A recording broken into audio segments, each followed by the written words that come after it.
Hello दोस्तों, आइशर का detail business analysis हम 2024 में करने वाले हैं। डिविडेंड की डिटेल्स आ चुकी है, उसको डिस्कस करेंगे और म्यूचुअल फंड के लेटेस्ट एक्शन। सबसे पहले डिविडेंड की बात करते हैं। 51 रुपीज का फाइनल डिविडेंड हो रहा है। साल में एक ही बार डिविडेंड आता है और अगस्त 7 इसकी रिकॉर्ड डेट होने वाली है आइशर के डिविडेंड की। एजीएम मतलब एनुअल जनरल मीटिंग अगस्त 22 को होगा, तो जो पेमेंट है एजीएम के 30 डेज के अंदर में एक्सपेक्ट किया जा सकता है। दोस्तों अब डिविडेंड के और एनालिसिस करते हैं। जब ये वीडियो में बना रहा हूं कुछ 4900 के आसपास में शेयर प्राइस है, दैट इज 1.04% का डिविडेंड यील्ड हो रहा है। डिविडेंड पे आउट 35% है, मतलब कंपनी ने फॉर एग्जांपल 100 रुपीज का प्रॉफिट किया है तो 35 रुपीज उन्होंने डिविडेंड पे किया हुआ है। लास्ट ईयर के साथ कंपेयर करें, 37 रुपीज का डिविडेंड था, इस बार 51 रुपीज का, तो dividend increase year on year हमको देखने को मिल रहा है। दोस्तों अब आइशर मोटर के दो बिजनेस यूनिट्स हैं। पहला एक जॉइंट वेंचर है कॉमर्शियल व्हीकल्स का वोल्वो के साथ, और दूसरा जो कि एक आइकॉनिक ब्रांड है टू व्हीलर्स में, वो है रॉयल इनफील्ड।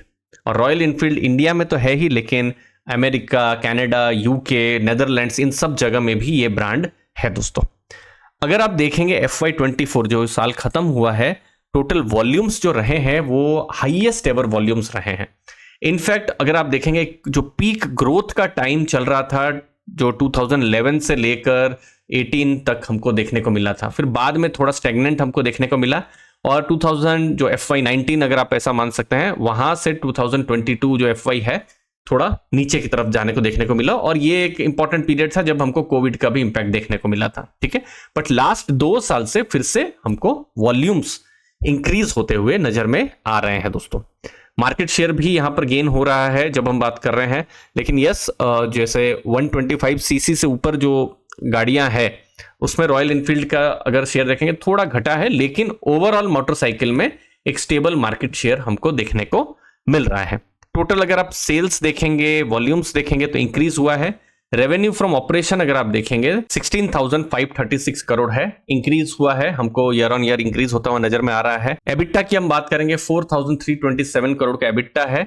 और इंटरेस्टिंग चीज जो मार्जिन्स हैं, पिछले अगर आप 4 सालों में देखेंगे मार्जिन्स 20% के आसपास से अभी 26.2% है, और ये एक की मॉनिटरेबल रहने वाला है कि जो कंपनी है उसके मार्जिन्स जो है स्ट्रांग रहने चाहिए, बढ़ते रहने चाहिए। और ये आइशर ही नहीं, किसी भी कंपनी को आप एनालिसिस करें तो जरूर एबिटा देखिए, एबिटा मार्जिन को भी देखिए। अब यहाँ हम देख रहे हैं मार्जिन इंक्रीज हुआ है, और यही एक्सपेक्टेशन रहेगा कि मार्जिन इंक्रीज होता रहे।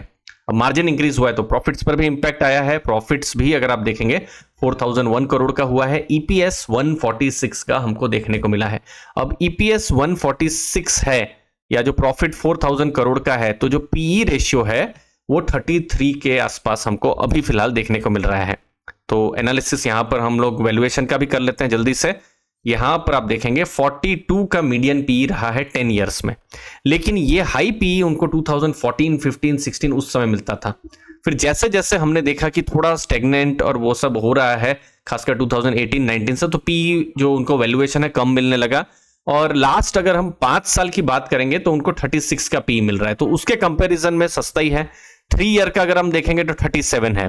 तो अगर आप 10 ईयर या उससे पुराना डेटा आप देखेंगे थोड़ा सा आपको सस्ता देखने को मिल रहा है। यस, 3 ईयर 5 ईयर का अगर आप डेटा देखेंगे तो थोड़ा सा उसके केस में थोड़ा सस्ता देखने को मिल रहा है। दोस्तों नेट कैश भी हमको इंक्रीज होता हुआ नजर में आ रहा है। कुछ इंपॉर्टेंट बिजनेस पॉइंट जैसे रॉयल इनफील्ड है, अब ये जो 250 सीसी या उससे ऊपर बहुत सारे कॉम्पिटिटर्स भी आ गए हैं।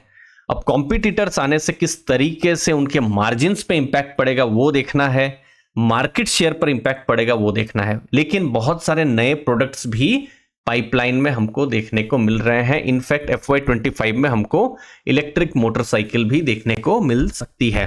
नेक्स्ट है इंटरनेशनल ग्रोथ जो है वो स्टेगनेंट हो रहा है, ये जो बिजनेस है, और उसके लिए जो मोस्टली जो रीजन है, बाहर इतने ज्यादा इंटरेस्ट रेट है, वो सब चीजें हैं। ROC ROE अगर आप देखेंगे तो मजबूत है 31 का। Return on capital employed, return on equity 24 मजबूत है। डेट टू इक्विटी ऑलमोस्ट ना के बराबर है, तो ना के बराबर डेट है, लेकिन फिर भी हम लोग यहाँ पर रेटिंग भी देख लेते हैं। हमको AAA की देखने को मिल रही है, जो कि अगेन एक स्ट्रॉन्ग रेटिंग हमको देखने को मिल रही है जब हम आइशर की बात कर रहे हैं। दोस्तों मार्केट कैप अभी 1.34 लाख करोड़ का देखने को मिल रहा है। म्यूचुअल फंड्स के क्या एक्शन है हम ओवरऑल देखें तो पिछले 3 महीनों में बाइंग देखने को मिला है। In fact HDFC, flexi cap, focused funds और ELSS tax saver same fund manager है, यहां पर न्यू एंट्री भी हुई है। ये 3 बड़े फंड्स में 1.42% का वेटेज, 0.75% और 0.63% का वेटेज। आईसीआईसीआई के कुछ फंड्स ने हमको जो देखने को मिल रहा है कि उन्होंने ऐड किया है, जैसे balance fund 0.81%, focus fund 2.08%। UTI, flexi cap 1.10% है, थोड़ा सा ट्रिम करने को हमको जो है देखने को मिल रहा है। तो ओवरऑल पॉजिटिव बायस देखने को मिल रहा है, लेकिन वैल्यूएशन एक चीज है जो जरूर देखना है। फ्यूचर में किस तरीके से ग्रोथ होता है वो हमको देखना है।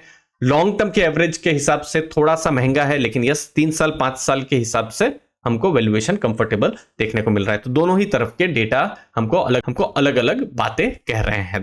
बाकी लेटेस्ट में अभी डिविडेंड आने वाला है, जो इंपॉर्टेंट डेट यहाँ पर होने वाली है वो एक इंपॉर्टेंट चीज होने वाली है। बाकी जब भी रिजल्ट्स आते रहेंगे आपके सामने हम लेकर आते रहेंगे। सब्सक्राइब करके रखिएगा अर्ली फाइनेंशियल आजादी। थैंक यू दोस्तों।